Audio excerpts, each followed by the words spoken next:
కడప నియోజకవర్గం వైఎస్ఆర్సీపీకి కంచుకోట. గత ఎన్నికల్లో వైఎస్ఆర్సీపీ ఓడిపోయింది. తెలుగుదేశం పార్టీ అభ్యర్థి కడప నియోజకవర్గంలో గెలిచారు. దానికి అనేక కారణాలు ఉన్నప్పటికీ వైఎస్ఆర్సీపీలో ఉన్నటువంటి అంతర్గత విభేదాలు కూడా ఒక కారణమని విశ్లేషకులు అంచనా వేస్తున్నారు. నాయకులు గ్రూపులుగా మారి వ్యవహరించడం కారణంగా కార్యకర్తలు గందరగోళానికి గురవుతున్నారు. నియోజకవర్గంలో నలుగురు నేతలు తమ పట్టు కోసం ప్రయత్నిస్తున్నారు. ఫలితంగా వైఎస్ఆర్సీపీలో 4 స్తంభాల ఆట కొనసాగుతోంది. కార్యకర్తలు ఏ స్తంభం వైపు నిలబడాలో అర్థం కానటువంటి ఒక అయోమయంలో ఉండిపోయారంటూ విశ్లేషకులు అభిప్రాయపడుతున్నారు. కంచుకోటలో ఈ పరిస్థితి రావడానికి నాయకుల మధ్య ఉన్నటువంటి విభేదాలు, ఆధిపత్య పోరే ప్రధాన కారణం అన్నది విశ్లేషకుల అభిప్రాయం. అధికారంలో లేకపోయినప్పటికీ నాయకులు పట్టు కోసం ప్రయత్నిస్తున్నారు. దీనికి ప్రధాన కారణం వైఎస్ఆర్సీపీకి కంచుకోట కావడం.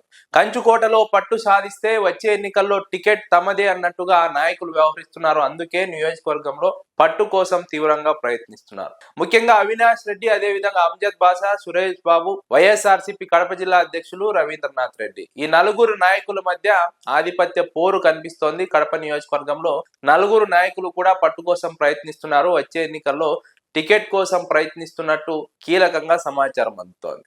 ముఖ్యంగా అవినాష్ రెడ్డి టికెట్ కోసం ప్రయత్నించకపోయినప్పటికీ తన వర్గాన్ని పెంచి పోషిస్తున్నారు అన్న ఒక ఆరోపణ ఉంది.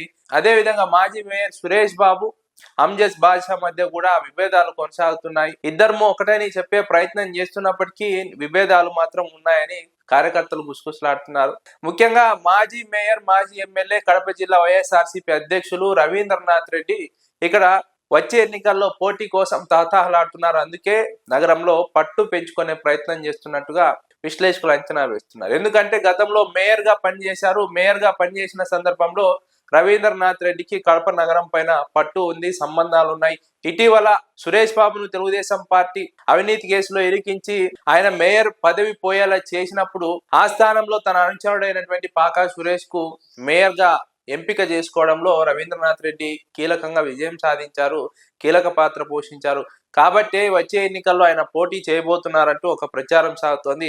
ఈ ప్రచారం నేపథ్యంలోనే అంజద్ బాషా కూడా ఒక ఆందోళన మొదలైంది. ఎందుకంటే చాలా కాలంగా కడప నగరంలో ముస్లింలకే వైఎస్ఆర్సీపీ సీట్ ఇస్తోంది. ఈ నేపథ్యంలో ఒకవేళ తనకు టికెట్ రాకపోతే ఏంటన్న ఒక ఆందోళన అంజద్ బాషాలో ఉంది. అందుకే అంజద్ బాషాకు రవీంద్రారెడ్డికి మధ్య కూడా విభేదాలు కొనసాగుతున్నాయి. ఇద్దరి మధ్య దూరం పెరిగిందని విశ్లేషకులు అంచనా వేస్తున్నారు. కానీ వైఎస్ఆర్సీపీ గురించి తెలిసిన వాళ్ళు మాత్రం ఇదంతా కూడా అబద్ధం, ఖచ్చితంగా ప్రత్యర్థుల ప్రచారం, అందుకే నాయకుల మధ్య విభేదాలు కొనసాగుతున్నాయి, లేదంటే ఈ విభేదాలు లేదా ఈ మనస్పర్ధలు ఉండేవి కాదు, కావాలనే ప్రతిపక్షం వాళ్ళని ఇబ్బంది పెట్టాలి, చీల్చాలి, నాయకుల మధ్య విభేదాలు సృష్టించాలనే ఉద్దేశంతోనే తెలుగుదేశం పార్టీ వాళ్ళు వైఎస్ఆర్సీపీకి వ్యతిరేకంగా ప్రచారం చేస్తున్నారు. రవీంద్రరెడ్డికి వచ్చే ఎన్నికల్లో టికెట్ ఇస్తారని ప్రచారం చేస్తున్నారు. ఫలితంగా అంజద్ బాషా అసంతృప్తికి లోనవుతున్నారు, ఆందోళనకు గురవుతున్నారు. కాబట్టి ఈ రకమైనటువంటి ప్రచారానికి తెలుగుదేశం పార్టీనే కారణం. వైఎస్ఆర్సీపీ వచ్చే ఎన్నికల్లో టికెట్ ఎవరికి ఇస్తుందన్న అంశంలో ఇప్పటి వరకు ఎలాంటి చర్చ లేదు. గతంలో కూడా ఎలాంటి చర్చ లేదు. అధిష్టానం ఎవరికి చెప్తే వారికి టికెట్ ఇచ్చారు, వారిని ప్రజలు గెలిపించారు, అంతే తప్ప ఇలాంటి ఊహాగానాలకు ఎలాంటి అవకాశం లేదని విశ్లేషకులు అంచనా వేస్తున్నారు. అయితే వైసీపీ అధిష్టానం ఈ అంశంలో కొంత క్లారిటీ ఇవ్వడం ద్వారా ఈ విభేదాలకు చెక్ పెట్టే అవకాశం ఉంటుంది. వచ్చే ఎన్నికల్లో ఎవరు పోటీ చేస్తారన్న అంశం పైన స్పష్టత వచ్చే అవకాశం ఉంటుంది. అదే సమయంలో నాయకులంతా కలిసికట్టుగా నడిస్తేనే నియోజకవర్గంలో వైఎస్ఆర్సీపీ మళ్ళీ పట్టు నిలుపుకోగలుగుతుంది, లేదంటే వైసీపీ నష్టపోవాల్సి వస్తుందని విశ్లేషకులు అభిప్రాయపడుతున్నారు.